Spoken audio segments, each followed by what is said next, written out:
How's it going, everybody? Wildman Wes here. And I'm Hefe. And welcome to What's Your Poison's 24 Beers of Christmas. If this is your first time here, welcome, and we hope you enjoy the show, and we hope you stick around for more content. We have 24 beers from the Iowa Craft Beer Tent Advent Beer Calendar, and we review them and decide whether they make the naughty or the nice list. Naughty? Yes. Nice. Not nice. Yesterday's beer was rather naughty. But we're not going to talk about that anymore. We are going to strike that from the record. And, Hefe, you do the honors. Day 14. Oh, and now you got to get your fingers in that box, buddy. We have been getting lucky with these 16-ounce cans. This looks like a blast from the past. We reviewed this one, didn't we? Years ago. Mexican Donuts. From Single Speed Brewing. Spiced Oatmeal Stout. I believe we reviewed this one before. Why is it Mexican?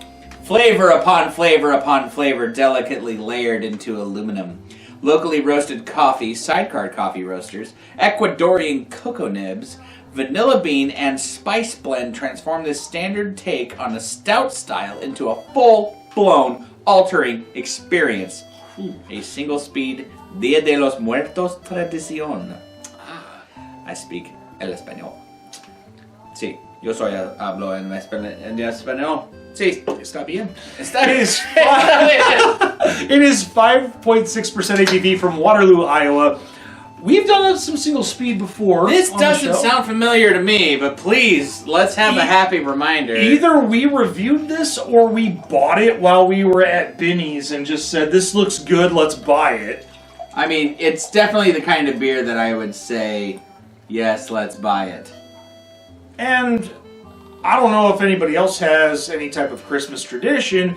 Sometimes people have donuts in the morning. Some people have cinnamon rolls. I smell the smoky malt from here. Now it says it says take on the stout style, so they're calling it a spiced oatmeal stout. Okay. And I smell the spice immediately. They say stout, however, when I look at the body and kind of dance it around, even with the head consistency, it has more of a porter. It's definitely lighter in body, but I'm gonna say I smell the spice from here, and I just go into the nose here. Mm-hmm. Like a cinnamon nutmeg almost. Good. It smells really good. I like it already. Now, when they say spiced, I'm curious if they just mean like cinnamon and nutmeg, or if they mean like a picante. Aha. Yeah. Oh yeah. Salud. Salud.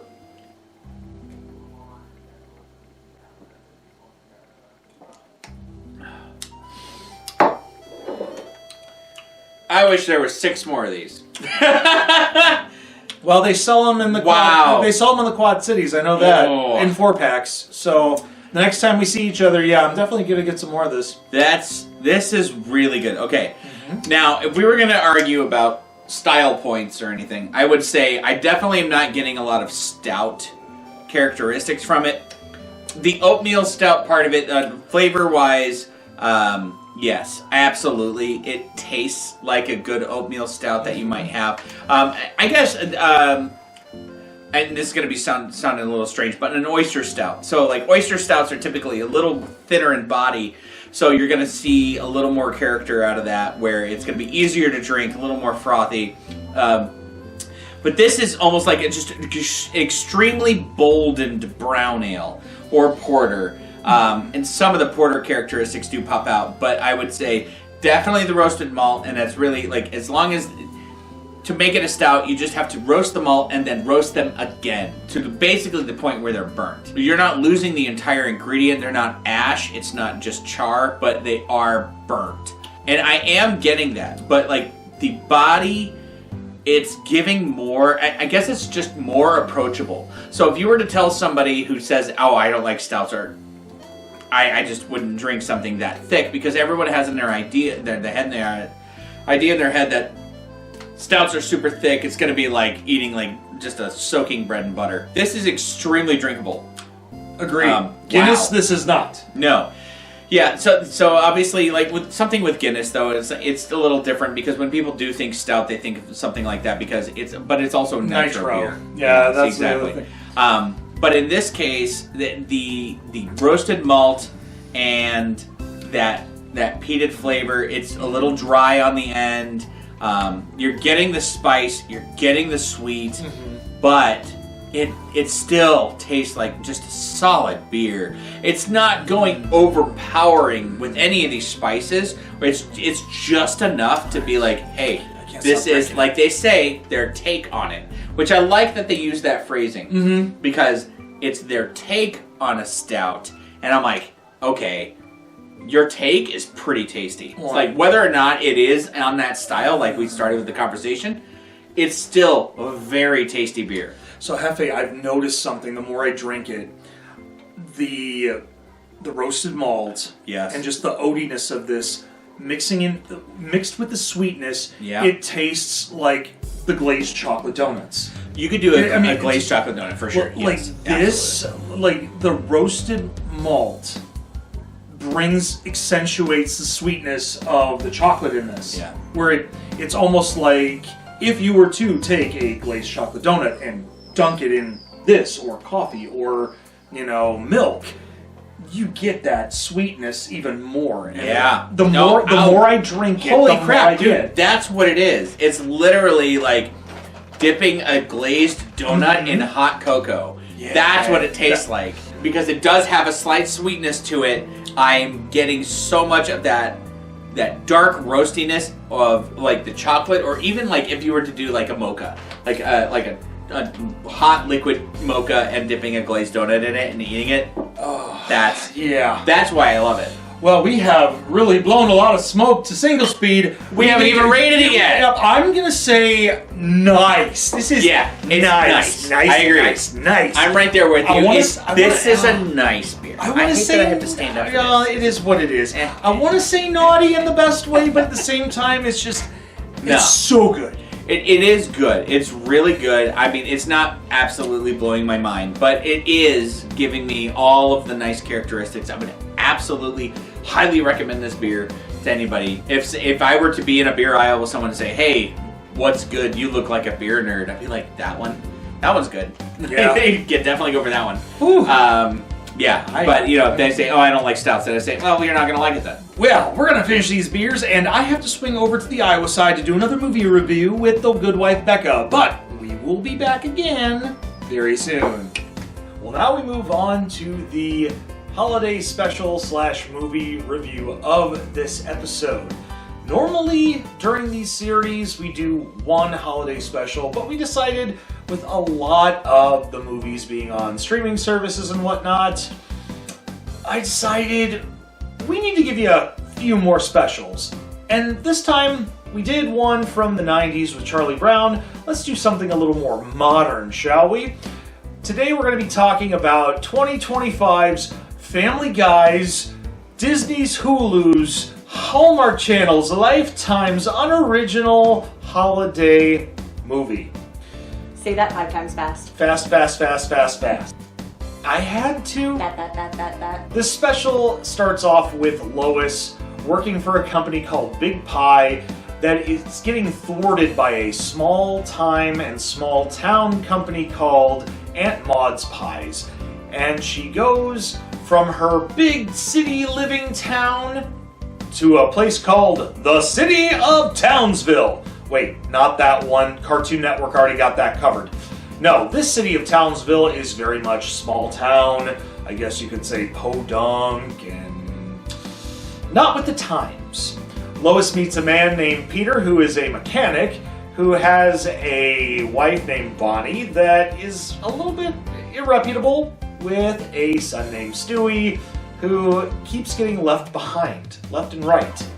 Lois and Peter build a bond and a connection regarding pie, and she does not let him know that she is there to steal his pie recipe to take back to her company and become big CEO.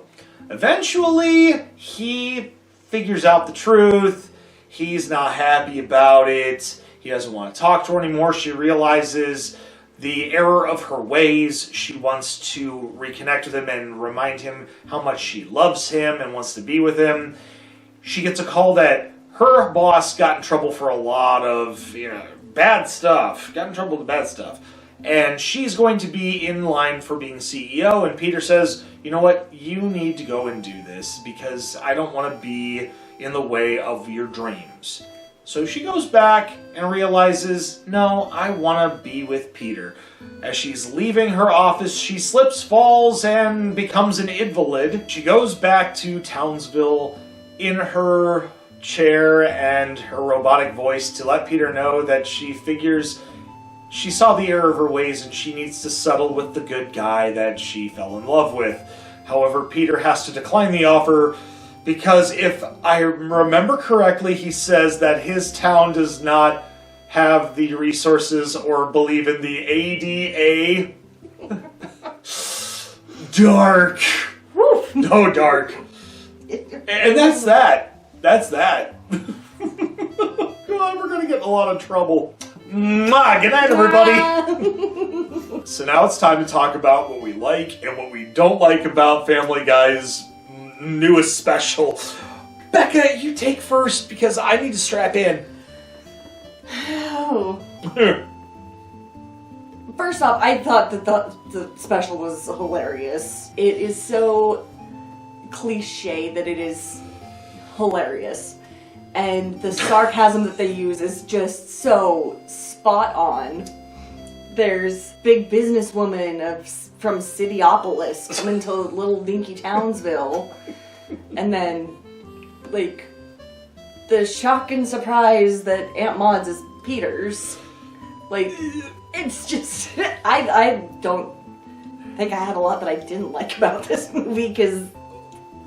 Normally, I would be saying what I don't like is the predictability. However, with the title of the entire episode of the Hallmark Channel, Hulu, Netflix, whatever, like all the different streaming services and cable networks, if you've been around the block for quite a while, whether it was during the cable era of the 90s all the way up until present day, most of the specials that you see, whether it's just a half-hour long or a full-length movie, there is a carbon copy, cookie-cutter outline of all these specials, all these stories. Predictability?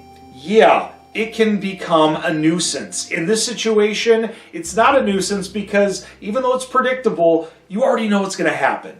And when it happens in this situation, in comedy and in parody, it's worth it. The payoff is there. Well, it's the unpredictability on it is, how are they going to make this cliche funny? Yeah, and how are they going to make it different? In the ending, the payoff was worth it. Ooh. However, I do have my reservations when it comes to things that I kind of went, eh. With the predictability also comes repetition. Yes, we already know that this is making fun of all these different networks and streaming services. They bring it up a lot in this episode. Or they will make a joke about something, well, I'm doing this and blah, blah, blah. Oh, yeah, it's a Hallmark thing. Oh, yeah, it's a Lifetime thing. Oh, yeah, it's all this and that. Eventually, you sit there and kind of go, okay, we get it. Granted, Seth MacFarlane really loves to drive the nail down into the board to the point where the head of the nail literally goes through the floor. Product placement. Yes, but that doesn't take away a lot completely. I will say there is one thing that bothered me the most about this special. In most of Family Guy's regular episodes, as well as their one-offs, whether it's a Christmas special or a Star Wars special or something like that, they make fun of one particular character. Where the hell was Meg in this episode? I did not see her once. We watched it twice, and I still tried to figure out where the hell she was. Couldn't find her. And that bothers me a lot, because let's face it, Meg is the butt end of the joke in a lot of these episodes, and maybe they wanted to say, here, this is Meg's Christmas wish, that she doesn't get made fun of. However, we the fans that have been around since 2000. Yeah, 25 years. We demand a Meg joke. I feel old now. I'm older than you. That was my biggest gripe about all this. But it was still funny nonetheless. Well, it's time to grade this. I'm gonna go first on this one. Apart from the Meg joke being completely just taken out, unless I totally missed something, which if I did, we got that comment section below, put it in there, and maybe on my YouTube shorts I will say something about it. But grade-wise, I would say B+. I'm gonna say B+ because I appreciated what they did for the spoof on everything when it comes to holiday and Christmas specials. But there were some things that I just kind of went, okay, you know, it's either the beating the proverbial, we can't say it because we don't want to get in trouble with cruelty, but you get the idea. That's fair. I'm gonna go higher. I'm gonna go with an A, solid A. Okay. It wasn't perfect, but it is something that I will continue to watch more than once, which is saying a lot. I'm not good at watching things over and over again. Well, opposites attract.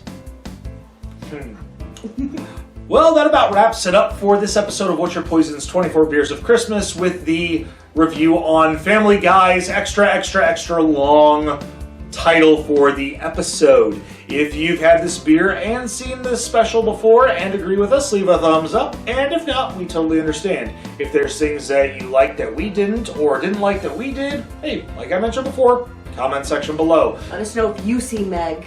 Yes, please. Apart from that, we hope you share on social media, but most importantly, push that subscribe button. Also, make sure you check out our boy Hefe at Beer You Beer Me, as well as Beard Wizard Band for all their beer-related content. Until then, I'm Wildman Wes. I'm Rebecca. And we'll see you next time on What's Your Poison's 24 Beers of Christmas and a Movie. Take care, cheers, and have a happy, merry something. We don't want to offend anyone.